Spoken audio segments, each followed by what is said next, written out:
Всем привет! Меня зовут Михаил. Сегодня прогуляемся неспешно по 7-му району Лиона. Это Франция, где мы живем. И порассуждаем об использовании ИИ в бэкэнд разработке. Собственно, здесь такая дорожка вдоль местного трамвая. Собственно, сам я в разработке уже около 20 лет, с института, естественно. Основной начинал с Java, и последние года добавился еще Go. Также периодически пишу на Python, так как работаю на машин ленинг проектах во всей этой инфраструктуре. Ну и из фронтенда у меня периодический опыт с React, TypeScript.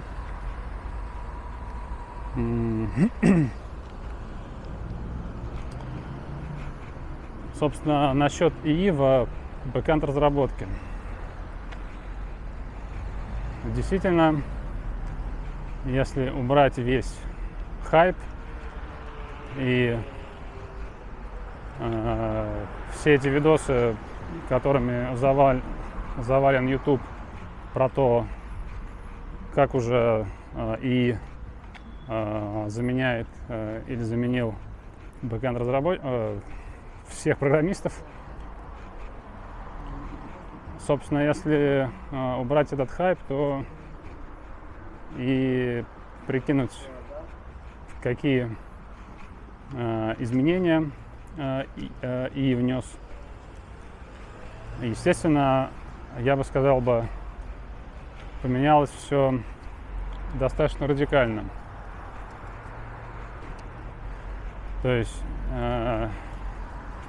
если раньше, там, пару лет назад, во время зарождения чата GPT, там ИИ в основном юзали для генерации мелких там функций, юнит-тестов, документации, сейчас это уже полноценный такой полноценный джуниор разработчик, я бы сказал. То есть ты с ним общаешься как со своим подчиненным, как бы он может закодить все, что угодно, и там все это быстро там. Единственная проблема, чтобы это все ревьюить и фиксить баги.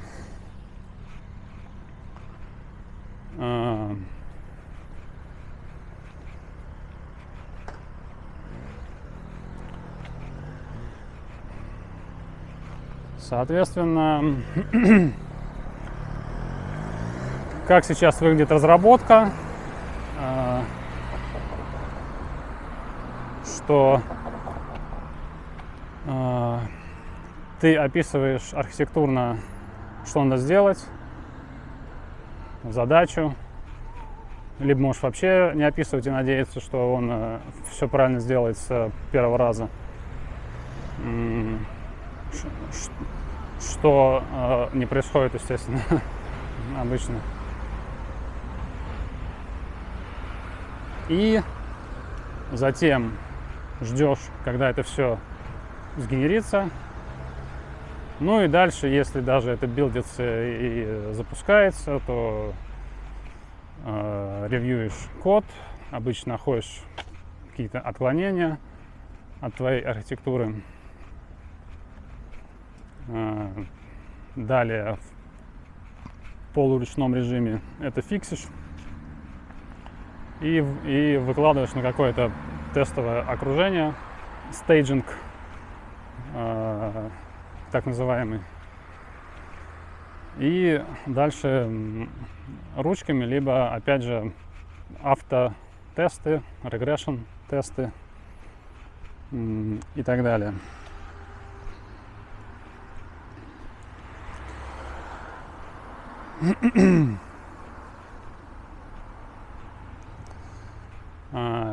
Если говорить, где ИИ помогает в бэкэнде лучше всего, это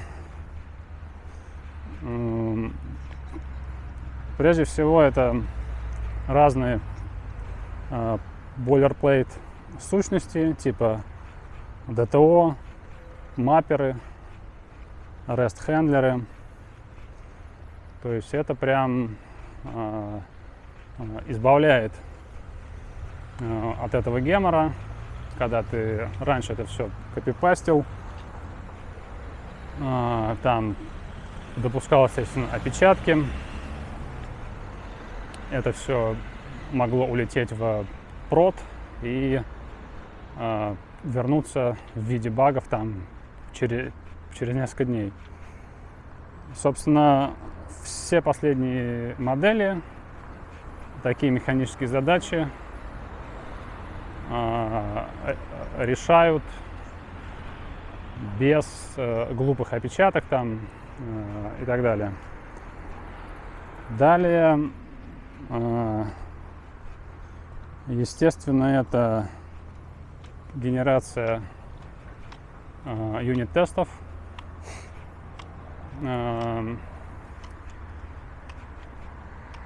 То есть, когда ИИ видит класс, там, его реализацию, то есть там структуру, либо там, методы, он видит, как это написано, он может написать там тонну юнит-тестов, покрывающих очень много корнер-кейсов в дополнение к базовой функциональности. И это круто. По собственному опыту мне каждый раз приходится его ограничивать в написании этих юнит-тестов, потому что даже если у меня функция там на полэкрана, он может нагенерить там юнит-тестов на несколько экранов, там десятки, я не знаю. То есть на те корнер-кейсы, которые даже не могут случиться. И каждый раз мне приходится ему добавлять, что вот сгенерирую юнит-тест вот для там этого метода, но с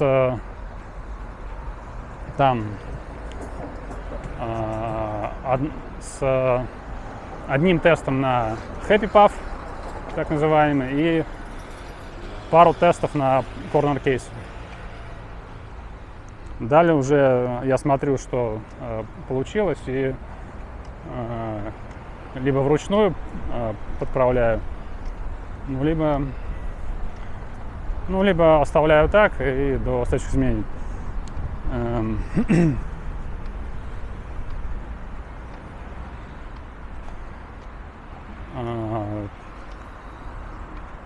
Также очень удобно теперь стало разбираться с новым кодом.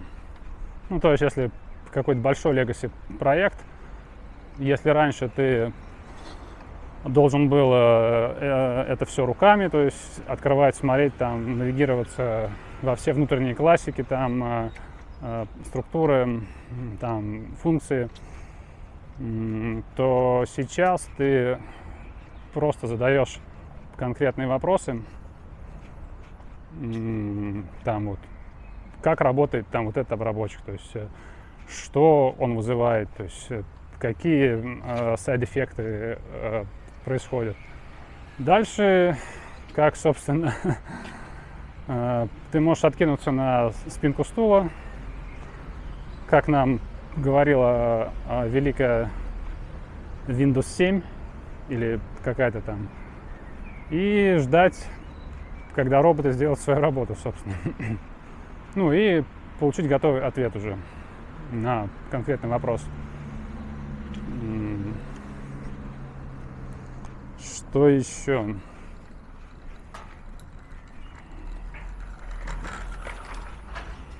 Здесь мы, кстати, подходим уже к ближайшему метро в 7-м районе. И тут такое мини-депо трамвайное. Ну, то есть просто не депо, а дополнительная линия, где как бы они отстаиваются и меняются, собственно, водители там.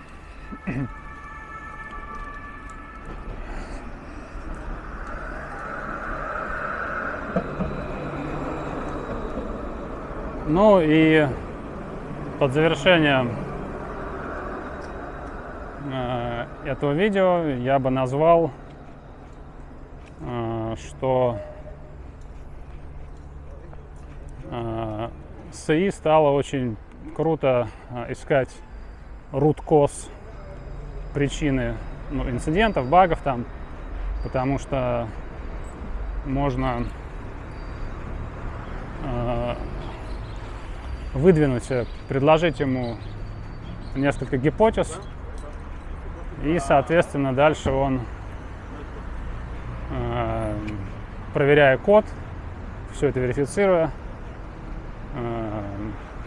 тебе может пояснить как бы вероятность каждого сценария. Сейчас мы пройдем здесь шумный этот перекресток. Ну, собственно, на этом пока эту серию закончим. В следующей серии обсудим, где ИИ при всем этом может быть, в чем он опасен, в чем как бы риски использования ИИ при всех этих крутых возможностях и так далее. Так что пишите вопросы, если что интересно по теме. Буду разбирать их в следующих сериях, в том числе. Всем пока. С вами был Михаил.